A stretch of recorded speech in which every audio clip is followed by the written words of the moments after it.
Hello friends, आपण आपल्या नवीन कथेला सुरुवात करत आहोत. या कथेची लेखिका मी स्वतः आहे, त्यामुळे कथा कॉपी करण्याचा कोणीही प्रयत्न करू नये.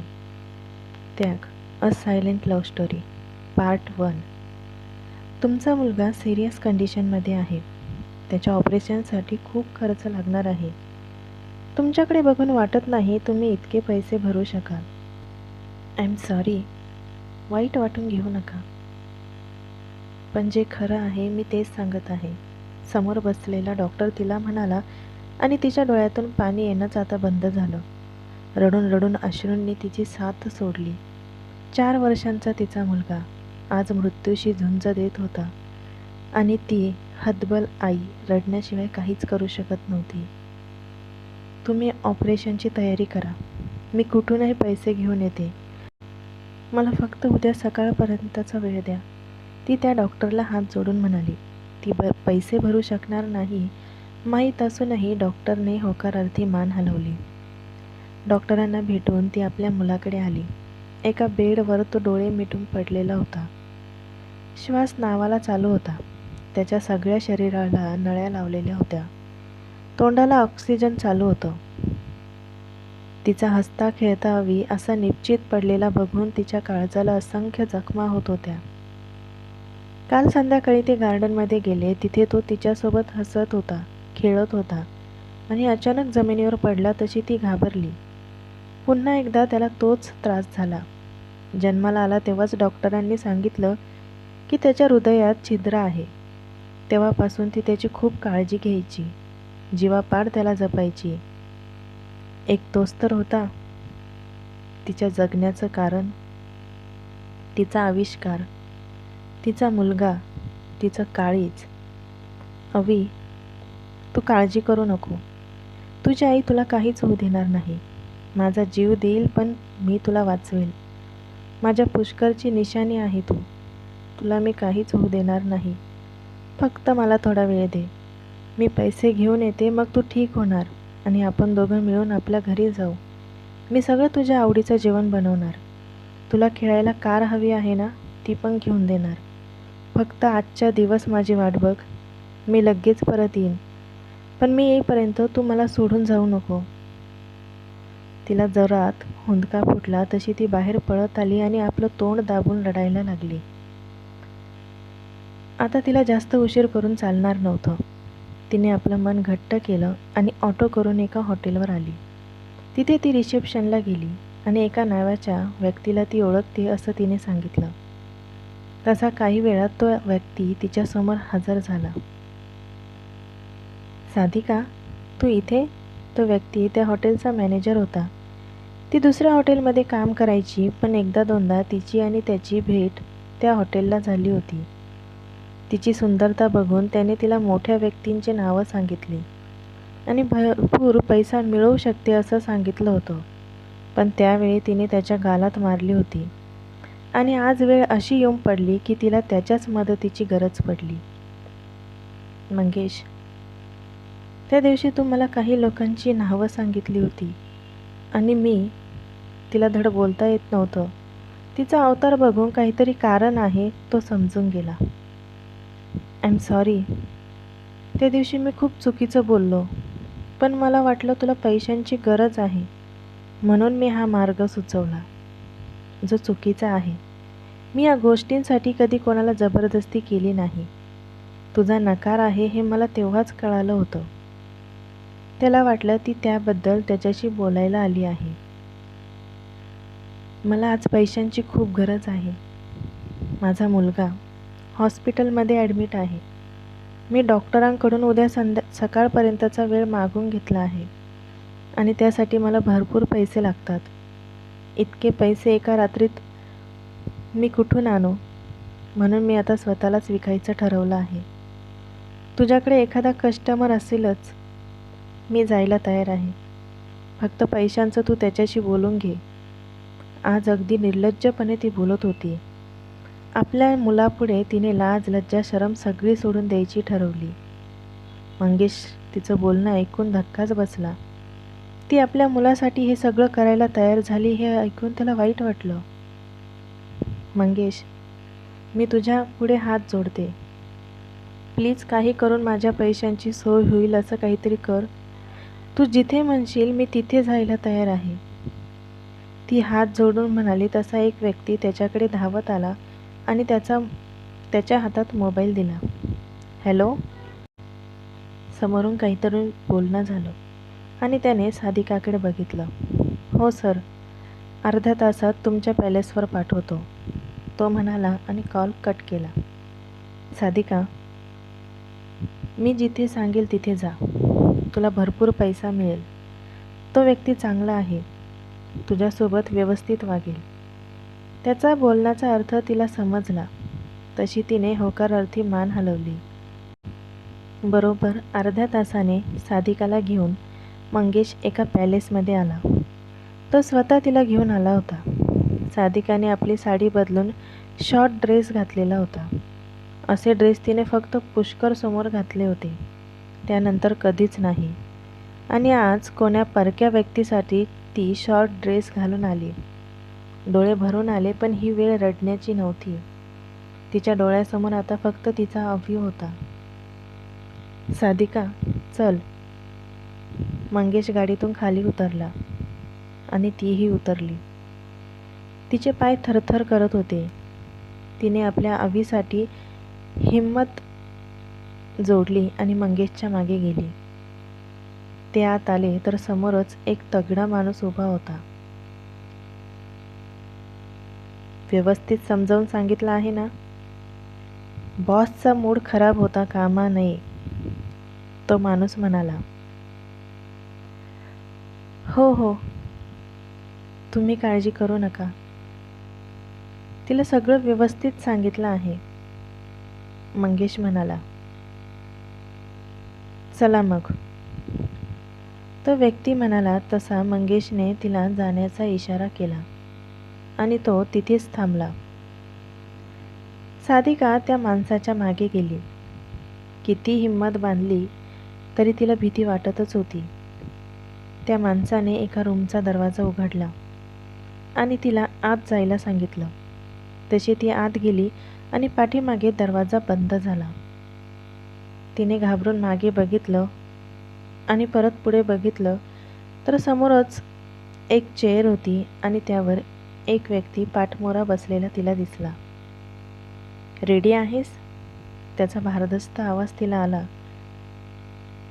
तशी तिला धडकी भरली. हो, ती घाबरून म्हणाली. परत काही नाटक नकोय मला, तो म्हणाला. तसा तिने आवंडा गिळला.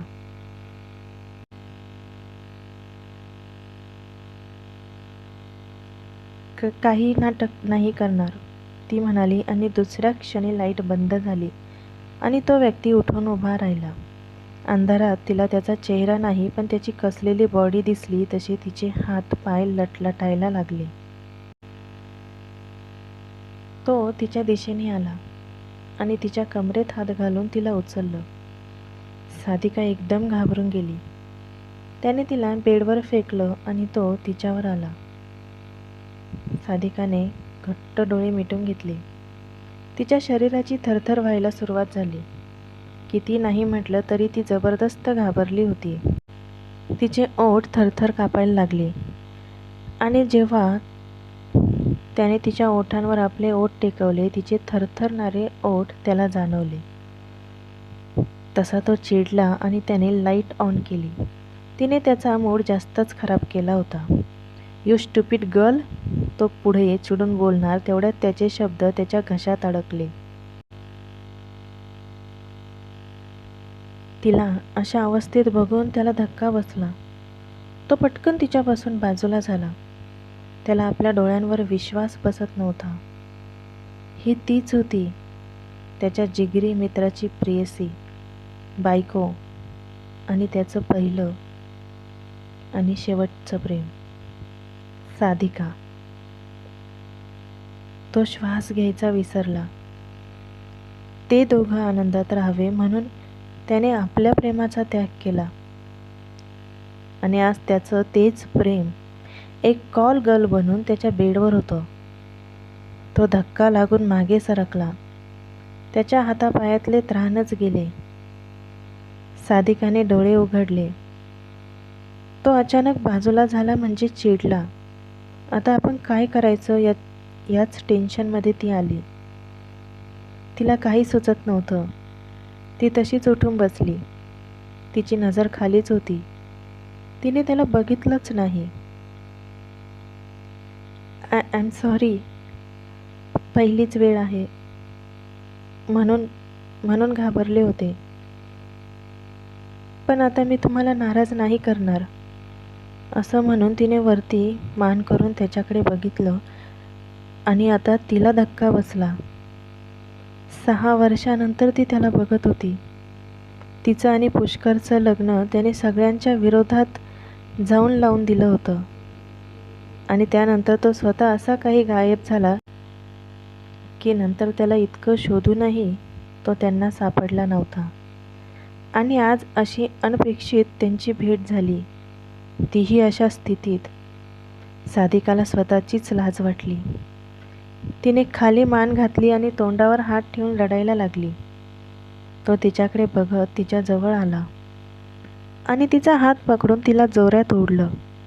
तशी ती त्याच्या छातीवर आदळली. त्याचे डोळे आग ओकत होते. तिला असं काम करताना बघून त्याच्या मस्तकात ज्वाला फुटत होत्या. व्हाय, तो जोरात ओरडला. तसे तिने गच्च डोळे मिटून घेतले. Open your eyes and tell me why you are doing all this, तो म्हणाला. तसे तिने डोळे उघडले आणि त्याच्याकडे बघितलं.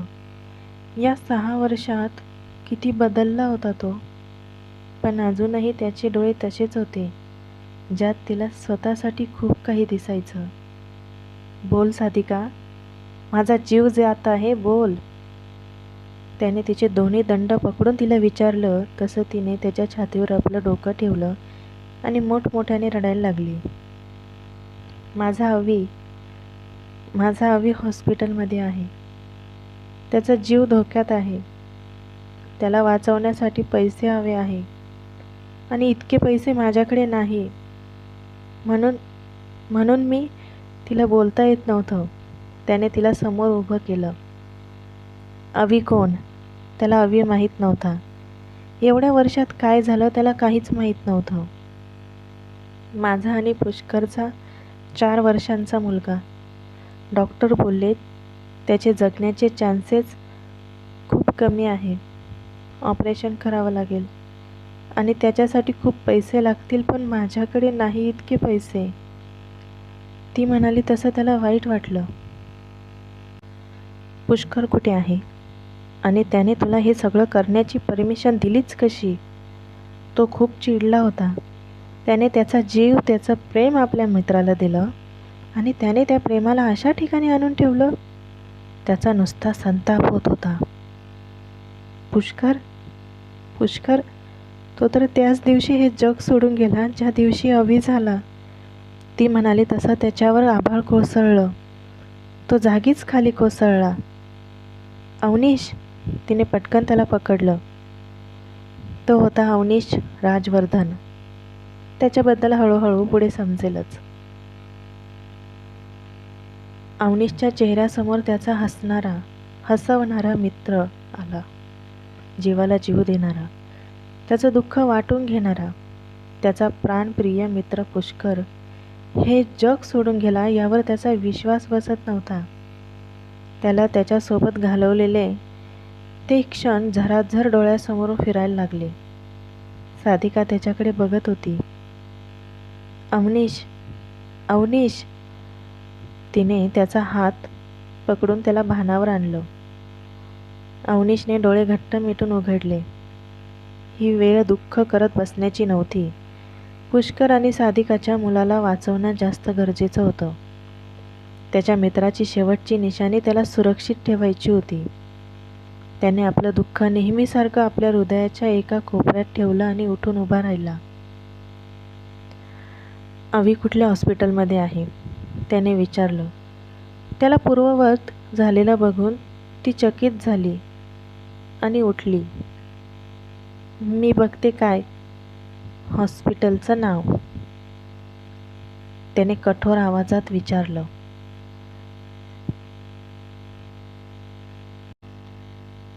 या 6 वर्षात तो खूप बदलला होता. त्याचा आवाज, राहणीमान, स्वभाव सगळंच बदललं होतं. तिचा तो जुना मित्र आता तिला कुठेच दिसत नव्हता. अगदी वेगळाच भासत होता. साधिका, त्याने मोठ्याने आवाज दिला तशी ती दचकली. लाईफ केअर हॉस्पिटल, ती म्हणाली तसा त्याने अंगावर शर्ट चढवला आणि बाहेर पडला. साधिका त्याच्या मागे आली. जॅक्सन, लाईफ केअर हॉस्पिटल, तो चालता चालता बोलला. जॅक्सन त्याचा राईट हँड होता. मंगेश पण गोंधळून साधिकाला बघायला लागला. साधिका, मंगेशने तिचा हात पकडला आणि तिला थांबवलं. मी यांना ओळखते, ती म्हणाली तसा त्याला आनंदच झाला. लवकर चला, जॅक्सन म्हणाला तसे हे दोघं पण निघाले. अवनीश त्याच्या कारमध्ये बसला आणि साधिका मंगेशसोबत त्याच्याच कारमध्ये बसली. आता त्यांच्या गाड्या सरळ हॉस्पिटलमध्ये निघाल्या. अवनीशने लगेच कॉल फिरवले. काही वेळात ते हॉस्पिटलमध्ये पोहोचले तर डॉक्टरांची टीम हजरच होती. साधिका पटकन आविष्कारकडे पळत गेली. तिच्या ड्रेसकडे सगळ्यांचं लक्ष गेलं, जे अवनीशच्या नजरेतून सुटलं नाही. अवनीश आधी डॉक्टरांसोबत बोलायला गेला. अवी, ती तिच्या अवीजवळ येऊन बसली आणि त्याच्या डोक्यावरून हात फिरवला. कधी तो उठेल आणि कधी आपल्याकडे बघेल असं तिला झालं होतं. डॉक्टरांसोबत बोलून झाल्यावर अवनीश साधिकाकडे आला तर ती अवीचा हात हातात घेऊन बसलेली होती. तो थोडा पुढे आला आणि त्याने त्या 4 वर्षांच्या निरागस मुलाला बघितलं. साधिकाची छवी होता तो, दिसायला अगदी तिच्यासारखा. त्याला बघून अवनीशला वाईट वाटलं. साधिका, अवीसाठी स्पेशल डॉक्टर येत आहे. 1 तासात ते येतील. अवनीश म्हणाला तसं तिने त्याच्याकडे बघितलं. अवीच्या डोक्यावरून हात फिरवला आणि ती अवनीश समोर येऊन उभी राहिली. अवनीश, थँक्यू सो मच, ती हात जोडून त्याला म्हणाली. तिचं असं हात जोडणं त्याला अजिबात आवडलं नाही, पण तो काही बोलला नाही. बॉस, जॅक्सनचा आवाज आला तसा तो बाहेर गेला आणि परत आला. येताना त्याच्या हातात एक बॉक्स होता. चेंज युअर क्लॉथ्स, त्याने तो बॉक्स तिच्याकडे दिला. तिच्या अंगावरचा ड्रेस तिच्या अर्ध्या शरीराचं प्रदर्शन करत होता. साधिकाने खाली मान घालून तो बॉक्स घेतला. अवनीश बाहेर गेला. तिने लगेच तिथल्याच वॉशरूममध्ये तो ड्रेस चेंज केला. अवीच्या काळजीत असल्यामुळे तिचं आपल्या ड्रेसकडे लक्षच गेलं नव्हतं. ती चेंज करून परत अवीजवळ बसली. तिच्या मनात धाकधूक चालू होती. अगदी काळजाच्या तुकड्यासारखा तिने त्याचा सांभाळ केला आणि आता इतकं मोठं ऑपरेशन, तेही या वयात. त्यामुळे तिचा जीव त्याच्यासाठी तुटत होता. बरोबर अर्ध्या तासाने 2 नर्स आल्या. मॅम, आविष्कारला ऑपरेशन थिएटरमध्ये घेऊन जायचं आहे, ती नर्स म्हणाली. तसा साधिकाने त्याचा हात घट्ट पकडला. अचानक तिच्या मनात भीती दाटून आली.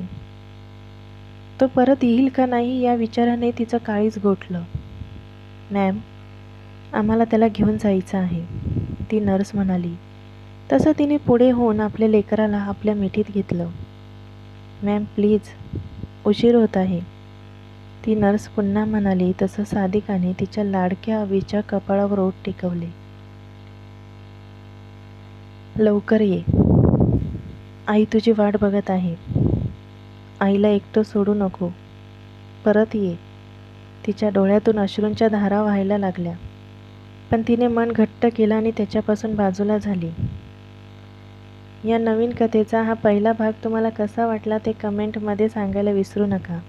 चॅनलला सबस्क्राईब आणि लाईक करायला तर अजिबात विसरायचं नाही.